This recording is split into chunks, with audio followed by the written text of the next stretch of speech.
Hello, and welcome to Nevada State High School's College Debt, The Power of Being Well Planned tutorial for all students. Use the guide bar at the bottom of the presentation to navigate through the presentation. Go ahead, click the forward button now to begin the presentation.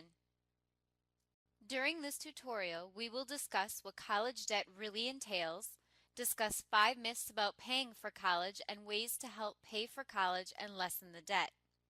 At the end of the presentation, you will take a 5-question quiz. Follow along closely and let's get started. Click to the next slide when you are ready. You did it! You graduated from high school, you were accepted into college, and then you received the bill for college. Your tuition can vary depending on your program of study and total credit hours. Most colleges have you pay a tiered amount for the number of credits you are enrolled, but allow you to pay a fixed amount for 12 credits or more per semester. What else can be included? Typical items are ID cards, membership in the student union, health insurance, athletic facility usage, diplomas and graduation expenses, laboratory supplies, studio usage, computer access, local bus service, and student activities. At some colleges, first-year students must pay a one-time fee to cover orientation and administration costs. If you want to know more about the student fees, contact the registrar's office, cashier, financial aid office, or admissions office. Most colleges estimate and publish the average cost for books and supplies at their institution. In addition to textbooks, typical school supplies include printed class materials, extra required reading materials such as classic novels for an English class, reference books, and the usual office supplies such as pens, pencils, file folders, and notebooks. Some colleges include the cost of a computer and computer accessories. Some colleges don't include these costs at all. The average cost for books and supplies for the 2013-2014 school year was $1,207 at public colleges and $1,253 at private colleges, according to the College Board. Click to the next slide when you are ready. The cost of room and board depends on the housing and food plans you choose. On-campus housing can vary in sizes and shapes, including dorm or apartment-style housing and meal plans. The College Board reports that the average cost of room and board in 2013-2014 ranged from $9,500 at a 4-year public school to $10,830 at private schools. Housing and meal options are usually available separately, so that you may live off campus but choose to have your own meals on campus. Colleges usually provide room and board estimates for living off campus based on typical student costs. Of course, students living at home typically save big time on room and board costs, but have to pay for transportation to and from college and parking. Click to the next slide when you are ready. Tuition at public colleges is often a bargain for state residents, but not for out-of-staters who often pay double the tuition of residents. Other costs, such as student fees and room and board, are usually the same for residents and non-residents. Click to the next slide when you are ready. Currently, more than 40 million Americans hold student debt. The population with student loans is actually greater than the entire population of Canada, Poland, North Korea, Australia, and more than 200 other countries. It's also about 4 times greater than the population of Sweden. Click to the next slide when you are ready. Student loan debt have grown nearly 300% over the past 8 years, and most student loans are paid back with interest. Recently, Congress briefly allowed interest rates of undergraduate federal student loans to double from 3.4% to 6.8%.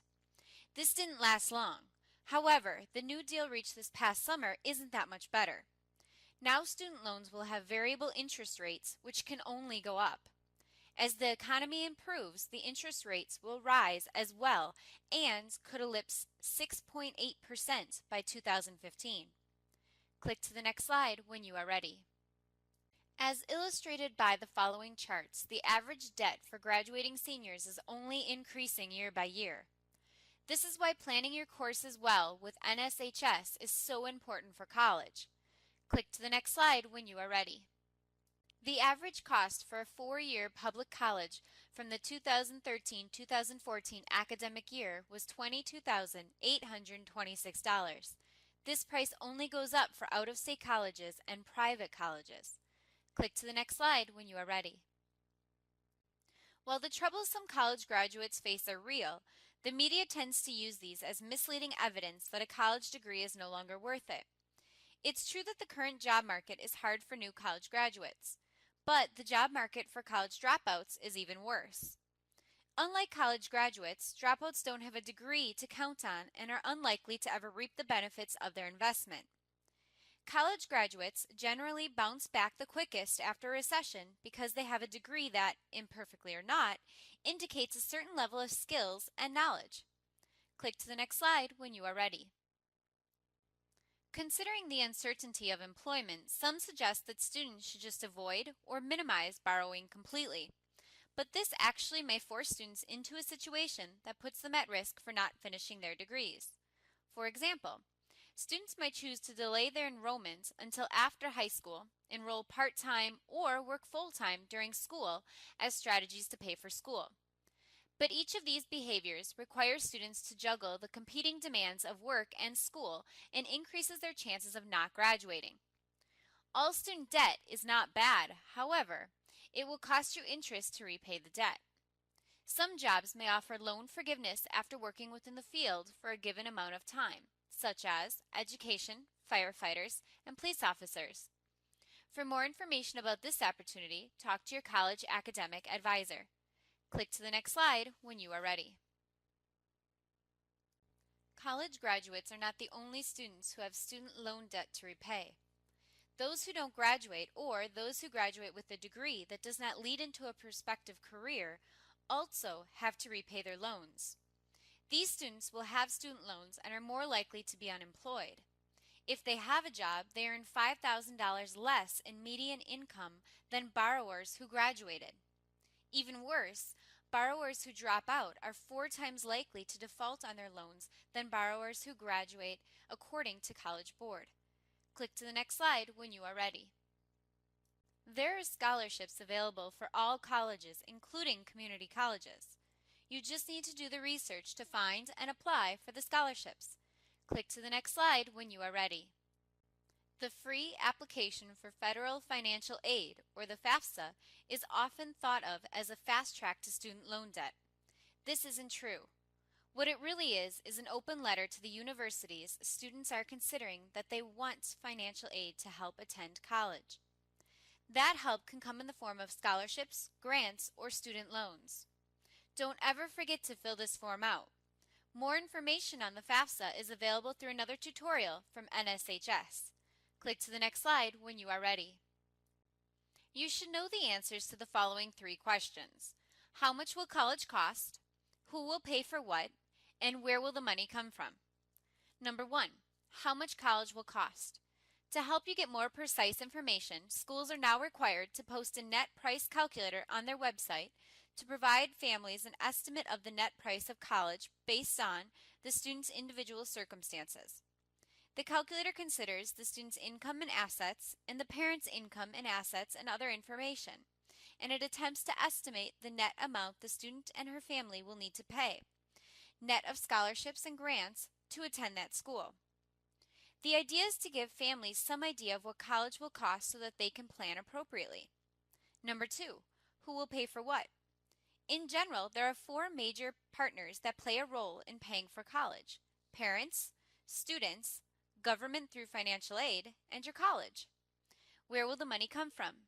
Some options can be financial aid, scholarships, grants, student loans, savings, a college fund, or student and parent income or savings accounts. Click to the next slide when you are ready. How much you pay for college may come down to just one thing: the school you choose to attend. You need to do your research. How much you pay for college will vary literally from school to school, family to family, and even student to student within the same family. Make sure you are choosing a college with a program of study you are interested in and the degree you wish. It is also important to choose a college that is financially realistic. Also, make sure your degree is in a field that has job opportunities too. Choosing a college based upon where your friends are going or a location in the world is probably not a wise choice, especially if that college does not offer the degree or program you want. Click to the next slide when you are ready. Financial aid can be need-based or merit-based. Need-based aid takes in consideration your income and assets. Merit-based financial aid is based on your students' academic merit, their grades, ACT scores, class rank, etc. Knowing where your opportunities are and how to leverage your unique situation can help increase your eligibility to receive more financial aid. It is also important that you understand when your student loan repayments start and what interest rate you are paying. Click to the next slide when you are ready. Establishing a budget should always be the first step to understanding any debt issues. It is much more difficult to be saving versus spending when you see where your money is going. For example, a $4 cup of coffee every day. That $4 cup of coffee ends up costing $20 a work and school week, $180 a school year, and on average $240 a work year. If you feel you are able, create your own budget in a spreadsheet using Excel, detailing any income, bills, and other expenses. Try to see where you may be able to cut down on costs to help pay off debt faster. Remember that your friends will be in the same position as you when it comes to paying off college. So instead of that expensive spring break trip, why not plan fun days out on a budget or a staycation? You have earned some much needed fun, but try to see what you can come up with on a budget in order to enjoy more days out because college debt will not go away and needs to be paid on time every billing cycle. Click to the next slide when you are ready. Take advantage of tiered tuition of 12 credits or more at college. Take 15 to 18 credits a semester to pay less and graduate faster. Use all the opportunities NSHS has to offer. Sit down with your advisor at NSHS to ensure your classes are well planned and able to transfer into your prospective college. An academic plan helps you save time and money by taking the right classes for your degree of interest and planning ahead to obtain the most transfer credits possible, again saving you time and money. Another major benefit to attending NSHS is that each year NSHS's governing body budgets to reimburse students who take college courses during the summer, typically 1 to 4 courses per summer, and this includes incoming students into NSHS. What is better than free college courses? Think of it as money that is able to stay in your pocket, or less money you have to borrow, so one less monthly bill accruing interest. This savings will be made obvious throughout the activity you are about to complete. Click to the next slide when you are ready. You are now ready to begin the activity on college debt. For this activity, you're going to need to open another browser window and go to the website listed on the page. The website is collegeinsight.org. Once you're here, you're going to find the left-hand column where it says Select College, State, or Sector. For this activity, everyone will choose UNLV first, so type in the name of the college. Once you see the name of the college, click it and click Select. You'll see that it's now in the You Selected box. Now for your worksheet, your second college will be any college of your interest. For this tutorial, we're going to look at Yale University. So again, we type in the name, click it, and click Select. Confirm both of your colleges are in the You Selected box, and scroll down to select variables. Click Browse by Category, and select Cost of Attendance. In this window, we're going to select 3 different variables: tuition and fees, books and supplies, and total cost of attendance, and hit Select. Again, double check that all 3 of these variables are in the You Selected box, and scroll down. Here we're going to select 2 years, 2010-2011 and 2011-2012. Once you have those 2 years, click Show Results. Scrolling up to the top of the page, you're going to see your comparison chart. This chart will have both colleges for both years. Over here, your first column says tuition and fees for a resident, someone who lives in that state, books and supplies, and total cost of attendance assuming you live on campus. Again, all of these numbers in this chart are for 1 year.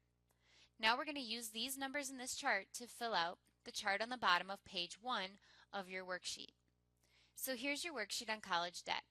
As you can see, the website is listed on the very top, along with all of your directions.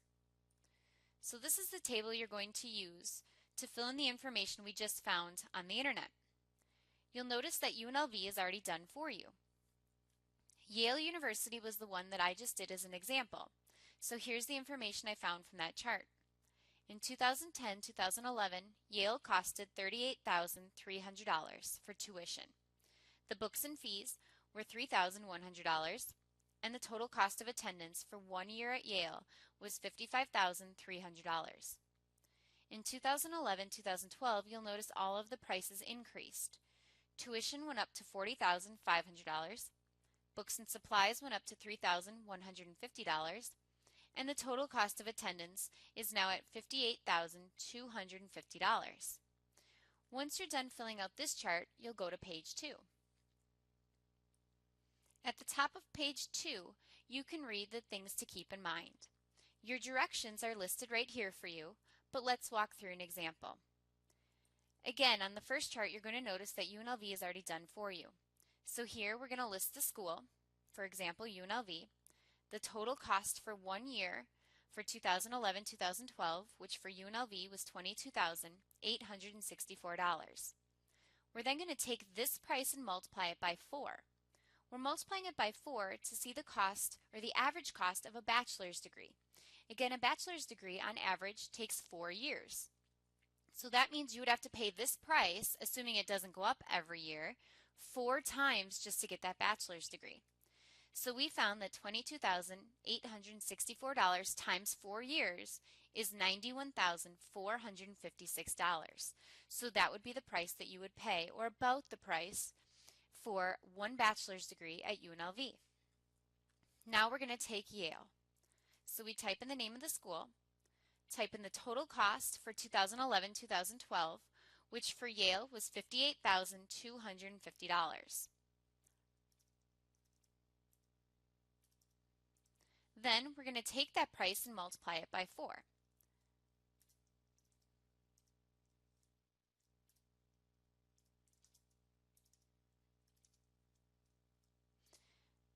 When you get that, again, you're going to find the average cost of a bachelor's degree, not including the fact that tuition usually goes up a little bit each year.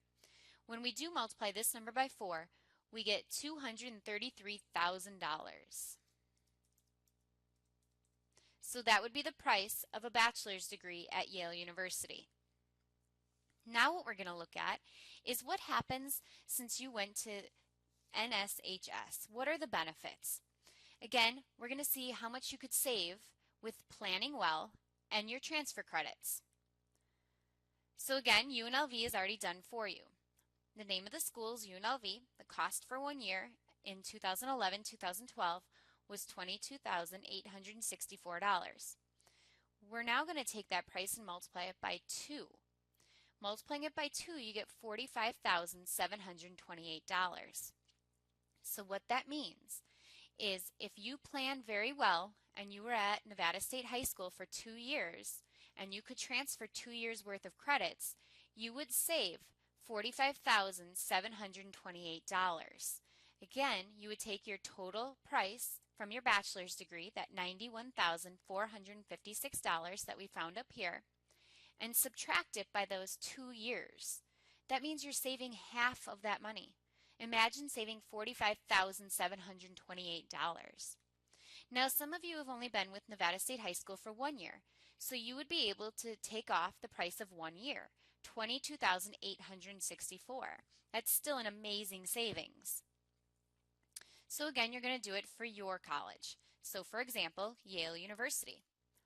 We found Yale to cost $58,250. Now, if I multiply Yale by 2, so $58,250 times 2, we find that price to be $116,500.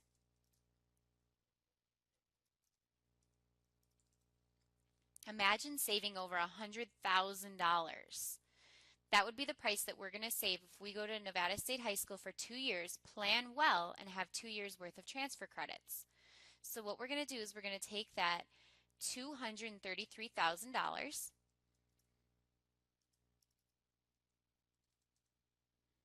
and we're going to subtract 2 years worth of tuition, which is $116,500. Again, that will give us that $116,500. So this price represents the amount that you could save just by going to Nevada State High School for 2 years, planning well, and using all of your transfer credits.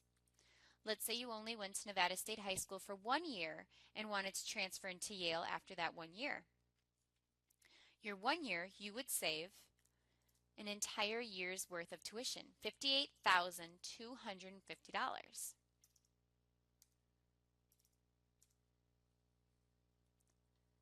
So it says take UNLV for example.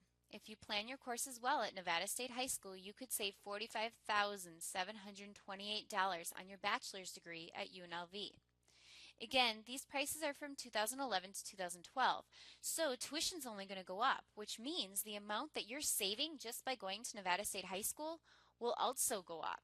Some pretty great savings. You are now ready to complete the activity College Debt. You will need to open a new browser on your computer and follow the directions on the activity worksheet. Feel free to go back to the previous slide to view the example video one more time before you begin. Please remember you will need to work with the college you are looking to go to after high school to see what classes will transfer. This is a college-to-college decision. Click to the next slide when you are ready. It's a done deal. We've completed the presentation for college debt. You now have an idea of what college debt really is, understand some myths about college debt, and know that a college degree is really worth the money, as well as ways to ease the amount of money spent on earning that college degree. Now, let's take a short 5-question quiz on your understanding of the tutorial. Click to the next slide when you are ready. Let's go through a couple of things before you begin your 5-question quiz, including number 1. After answering each question, click Next. Number 2. After answering all the questions from the quiz, click Submit All. Number 3. You will have 2 opportunities to take and pass the quiz. Take your time and read each question carefully. Click to the next slide when you are ready to begin.